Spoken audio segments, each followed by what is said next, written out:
Hi hello friends, എല്ലാവർക്കും മഹാലക്ഷ്മി സീരിയലിലെ latest എപ്പിസോഡിൻ്റെ വിശേഷങ്ങളിലേക്ക് സ്വാഗതം. അങ്ങനെ കമലേശ്വരത്ത് തിരികെ എത്തുന്ന കണ്ണൻ മേഘൻ്റെ കൂടെ പിടിച്ചു നിൽക്കാൻ കഴിയില്ല എന്ന് മനസ്സിലായതോടെയാണ് മഞ്ജു സാഗറിൽ ആശ്രയം കണ്ടെത്തിയത്. മഞ്ജുവിനെ മേഘൻ നന്നായിട്ട് സംരക്ഷിച്ചിരുന്നുവെങ്കിൽ ഞാൻ അവർക്ക് കൊടുക്കാനുള്ളതെല്ലാം കൊടുത്തേനെ എന്ന് പറയുമ്പോൾ, ഇനി അതൊക്കെ പറഞ്ഞിട്ട് എന്തിനാ, എല്ലാം നീ നിൻ്റെ ഭാര്യയുടെ പേരിൽ എഴുതി വയ്ക്കാൻ തീരുമാനിച്ചില്ലേ എന്ന് ദുർഗയും, സ്വത്തുക്കളൊക്കെ കിട്ടിക്കഴിഞ്ഞാൽ ഇവള് ചിലപ്പോൾ നിങ്ങളെ ഉപേക്ഷിച്ച് പോകാൻ സാധ്യതയുണ്ടെന്ന് കരുണയും പറയുമ്പോൾ, സ്നേഹിക്കാൻ മാത്രം അറിയാവുന്ന ഭർത്താവ് കൂടെയുണ്ടെങ്കിൽ ഒരു പെൺകുട്ടിയും തെറ്റ് ചെയ്യില്ല. പിന്നെ മരണത്തിനല്ലാതെ ഇനി എന്നെയും കണ്ണേട്ടനെയും തമ്മിൽ വേർപിരിക്കാൻ കഴിയുമില്ല എന്ന് മഹാലക്ഷ്മിയും പറയുന്നുണ്ട്. താൻ ഇതൊന്നും ഇവരെ പറഞ്ഞ് ബോധ്യപ്പെടുത്തേണ്ട ആവശ്യമില്ല. ഇനി അഥവാ മഹിക്ക് എന്നെ ഉപേക്ഷിച്ച് പോകണം എന്ന് തോന്നിക്കഴിഞ്ഞാൽ എനിക്കതിൽ സന്തോഷം മാത്രമേ ഉള്ളൂ. കാരണം കുറച്ച് നാളുകൾക്കുള്ളിൽ തന്നെ അളക്കാൻ കഴിയാത്ത അത്ര സ്നേഹം ഇയാൾ എനിക്ക് തന്നു കഴിഞ്ഞു എന്ന് മഹാലക്ഷ്മിയെക്കുറിച്ച് കണ്ണൻ എല്ലാവരോടും പറയുന്നുണ്ട്. ഇതേ സമയം അത്രയും കരുണയാണെങ്കിൽ കണ്ണൻ്റെ ഇടതുകാല് ചലിക്കുന്നുണ്ടോ എന്ന് തന്നെയാണ് ഉറ്റുനോക്കിക്കൊണ്ട് നിൽക്കുന്നത്. കരുണ അങ്ങനെ നോക്കുന്നത് മഹാലക്ഷ്മിയുടെ ശ്രദ്ധയിൽപ്പെടുകയും ചെയ്യുന്നുണ്ട്. തുടർന്ന് കണ്ണൻ വീണ്ടും എല്ലാവരോടുമായിട്ട് പറയുന്നുണ്ട്, മര്യാദയ്ക്കൊക്കെ നിന്നിരുന്നെങ്കിൽ ഞാൻ നിങ്ങൾക്കെല്ലാം ഉള്ളത് വീതം വെച്ച് തന്നേനെ. എന്നെയും ഇയാളെയും കൊല്ലാൻ തക്കം പാർത്ത് കഴിയുന്ന നിങ്ങൾക്കൊക്കെ വേണ്ടി ഞാൻ എൻ്റെ സ്വത്തുക്കൾ എന്തിന് കൈമാറണം? അർഹതയുള്ള കൈകളിലേക്ക് തന്നെയാണ് ഞാനിപ്പോൾ എൻ്റെ സ്വത്തുക്കൾ നൽകിയിരിക്കുന്നത്. ഇത്രയും പറഞ്ഞിട്ട് കണ്ണൻ മഹാലക്ഷ്മിയെ വിളിച്ചുകൊണ്ട് പോവാണ്. അങ്ങനെ കണ്ണനും മഹാലക്ഷ്മിയും പോയതിന് ശേഷം, എന്നാൽ ഇവൻ ഇത്രയും അധപതിച്ചു പോയല്ലോ, ഭാര്യയുടെ വാക്ക് മാത്രം കേൾക്കുന്ന ഒരു പെൺകൊന്നനായി പോയല്ലോ എന്നെല്ലാം കണ്ണനെക്കുറിച്ച് ദുർഗ പറയുമ്പോൾ, അയാൾ സംസാരിക്കുന്ന സമയത്തൊക്കെ ഞാൻ അയാളുടെ ഇടതുകാലിലേക്ക് തന്നെയാണ് നോക്കിക്കൊണ്ട് നിന്നത്. അയാളുടെ വലതുകാലല്ലാതെ ഇടതുകാലിൽ അനക്കം ഉള്ളതായിട്ട് കണ്ടില്ല എന്ന് കരുണ പറയുമ്പോൾ, അപ്പോൾ അന്ന് മോൾ അങ്ങനെ ഒരു സംശയം പറഞ്ഞത് എന്ന് ദുർഗ ചോദിക്കുമ്പോൾ, അതൊരു പക്ഷേ കരുണയുടെ തോന്നലായിരിക്കും അമ്മേ. ഇനി തോമസ് ഡോക്ടറുടെ അവിടുത്തെ ഇത്തവണത്തെ ചികിത്സ കഴിയുന്നതോടുകൂടി അയാളുടെ ഇടതുകാലിനും ചലനശേഷി തിരിച്ചു കിട്ടുമോ എന്ന് പറയാൻ പറ്റില്ല എന്ന് ഉണ്ണി പറയുമ്പോൾ, എങ്കിൽ പിന്നെ നമ്മുടെ തകർച്ചയൊക്കെ പൂർണ്ണമായി എന്ന് വേണം പറയാൻ. അല്ലെങ്കിൽ തന്നെ അവൻ്റെയും അവളുടെയും മുന്നിൽ തോറ്റു നിൽക്കുകയാണ് നമ്മളെല്ലാവരും എന്ന് കലുതുള്ളിക്കൊണ്ട് പറയുന്നുണ്ട് കേട്ടോ ദുർഗ. പിന്നീട് മുറിയിലെത്തുന്ന കണ്ണനോടായിട്ട് മഹാലക്ഷ്മി പറഞ്ഞു കൊടുക്കുന്നുണ്ട്, കണ്ണേട്ടൻ സംസാരിക്കുമ്പോഴെല്ലാം കരുണ കണ്ണേട്ടൻ്റെ കാലുകളിലേക്ക് തന്നെ തറപ്പിച്ച് നോക്കുന്നത് ഞാൻ കണ്ടു. അവൾക്ക് എന്തൊക്കെയോ സംശയങ്ങൾ ഉള്ളതുപോലെ ഇനി നമ്മുടെ ഒരു വാക്കിൽ നിന്ന് പോലും കണ്ണേട്ടൻ്റെ ഇടതുകാലിന് ചലനശേഷി കിട്ടിയിട്ടുണ്ട് എന്നുള്ള കാര്യം അവരറിയാൻ പാടില്ല.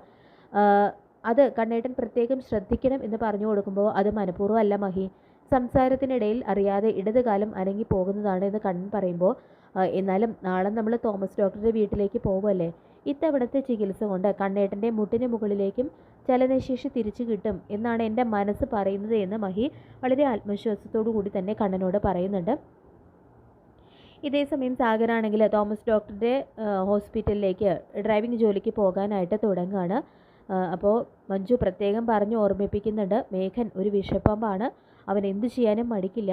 ആ കോടതി മുറ്റത്ത് വെച്ച് പറഞ്ഞത് സാഗരേട്ടനും കേട്ടതല്ലേ, അവൻ വെറുതെ ഇരിക്കില്ല, നമ്മളോടൊക്കെയുള്ള കണക്ക് തീർക്കുമെന്ന് പറയുമ്പോൾ, പേടിക്കേണ്ട മഞ്ജു, മാർക്കോയും ലോപ്പസും ഒക്കെ നമ്മുടെ കൂടെ തന്നെയുണ്ടല്ലോ. ഇനി എനിക്കെതിരായിട്ട് അവൻ എന്തെങ്കിലും ചെയ്യാൻ ശ്രമിച്ചാൽ തന്നെ അവൻ്റെ കാര്യം പിന്നെ മാർക്കോ നോക്കിക്കോളും. എനിക്ക് പക്ഷേ മഞ്ജുവിൻ്റെ കാര്യത്തിലും പേടിയുണ്ട്. പകൽ മുഴുവൻ മഞ്ജു ഇവിടെ ഒറ്റയ്ക്കാണല്ലോ എന്ന് പറയുമ്പോൾ, എന്നെ അവൻ ഒന്നും ചെയ്യില്ല, കാരണം എൻ്റെ സ്വത്തുക്കളിലല്ലേ അവൻ്റെ കണ്ണ് മുഴുവൻ. എന്നെ എന്തെങ്കിലും ചെയ്തു കഴിഞ്ഞാൽ അതൊന്നും അയാൾക്ക് കിട്ടില്ല എന്ന് അയാൾക്ക് തന്നെ നന്നായിട്ട് അറിയാം. അതുകൊണ്ട് എന്നെ ഉപദ്രവിക്കാനായിട്ട് അയാൾ മുതിരില്ല എന്ന് പറയുന്നുണ്ട് കേട്ടോ മഞ്ജു. അങ്ങനെ സാഗരാണെങ്കിലും മഞ്ജുവിനോട് യാത്ര പറഞ്ഞിറങ്ങുന്നു. പിന്നീട് കണ്ണനും മഹാലക്ഷ്മിയും തോമസ് ഡോക്ടറുടെ വീട്ടിലെത്തുകയാണ് ചികിത്സയ്ക്കായിട്ട്. അപ്പോൾ സാഗറാണെങ്കിലും അവിടെ ജോലിക്കായിട്ട് വന്നിട്ടുണ്ട്. അങ്ങനെ ഡ്രൈവിംഗ് സീറ്റിൽ ഇരുന്നു കൊണ്ട് സാഗര കണ്ണനെയും മഹാലക്ഷ്മിയും കാണുന്നുണ്ട് കേട്ടോ. അപ്പോൾ കണ്ണൻ സാറിൻ്റെ അടുത്ത് നിന്ന് സംസാരിക്കണോ, ഇനി ചെന്ന് കഴിഞ്ഞാൽ കണ്ണൻ സാറിൻ്റെ പ്രതികരണം എന്തായിരിക്കും എന്നുള്ള പല ചിന്തകളും സാഗറിൻ്റെ മനസ്സിലൂടെ കടന്നു പോകുന്നുണ്ട്. ഒടുവിൽ രണ്ടും കൽപ്പിച്ച് സാഗർ കണ്ണൻ്റെയും മഹാലക്ഷ്മിയുടെയും അടുത്തേക്ക് സന്തോഷത്തോടുകൂടി ചെല്ലുകയൊക്കെ ചെയ്യുന്നുണ്ട്. അപ്പോൾ സാറ് തോമസ് സാറിൻ്റെ അടുത്ത് ഈ മാസത്തെ ചികിത്സയ്ക്കായിട്ട് വന്നതായിരിക്കുമല്ലേ, എനിക്കും ഇവിടെ തോമസ് സാറിൻ്റെ ഡ്രൈവറായിട്ട് ജോലി കിട്ടി, ഇപ്പോഴെങ്കിലും സാറിന് എന്നെ വിശ്വാസം വന്നല്ലോ, മഞ്ജുവിനെ അധ്വാനിച്ച് പോറ്റാൻ തന്നെയാണ് എൻ്റെ തീരുമാനം എന്നെല്ലാം സാഗർ തൻ്റെ മനസ്സിലുള്ളതെല്ലാം പറയുമ്പോൾ, കണ്ണനാണെങ്കിൽ വളരെ ഗൗരവത്തോടു കൂടി തന്നെ പറയുന്നുണ്ട്, നിന്നോടും മഞ്ജുവിനോടും അന്ന് ഫിനാൻസീസിൽ വന്നപ്പോൾ പറയാനുള്ളതെല്ലാം ഞാൻ പറഞ്ഞു കഴിഞ്ഞു, അതിൽ കൂടുതലൊന്നും എനിക്കിനി നിന്നോട് പറയാനില്ല. ഇനി നീ കാരണം മഞ്ജുവിൻ്റെ കണ്ണ് നിറഞ്ഞു കഴിഞ്ഞാൽ പിന്നെ ചോദിക്കാൻ വരുന്നത് ആങ്ങളെയായ ഞാനായിരിക്കില്ല, മഞ്ജുവിനെ നിൻ്റെ കയ്യിൽ ഏൽപ്പിച്ചു തന്നത് മാർക്കോ ആയിരിക്കും, അത് നീ ഓർത്ത് വെച്ചോ എന്ന് പറഞ്ഞുകൊണ്ട് കണ്ണൻ അവിടെ നിന്നും പോവാണ് കേട്ടോ. പിന്നീട് കാണിക്കുന്നത് മാർക്കോയും ലോപ്പസും കൂടി സാഗറിൻ്റെയും മഞ്ജുവിൻ്റെയും കാര്യത്തെക്കുറിച്ച് സംസാരിക്കുകയാണ്. മേഘൻ ഒരു വൃത്തികെട്ട പാമ്പാണ്. മഞ്ജുവിൻ്റെ സ്വത്ത് കിട്ടാൻ വേണ്ടിയിട്ട് അവൻ എന്ത് കളിയും കളിക്കും. മഞ്ജുവിനും സാഗറിനും ഒരു പോറൽ പോലും ഉണ്ടാവരുത്. മഞ്ജുവിനെ വിവാഹം കഴിക്കുന്നതിന് മുൻപ് തന്നെ സാഗറിന് ഞാനൊരു വാക്ക് കൊടുത്തിട്ടുണ്ട്.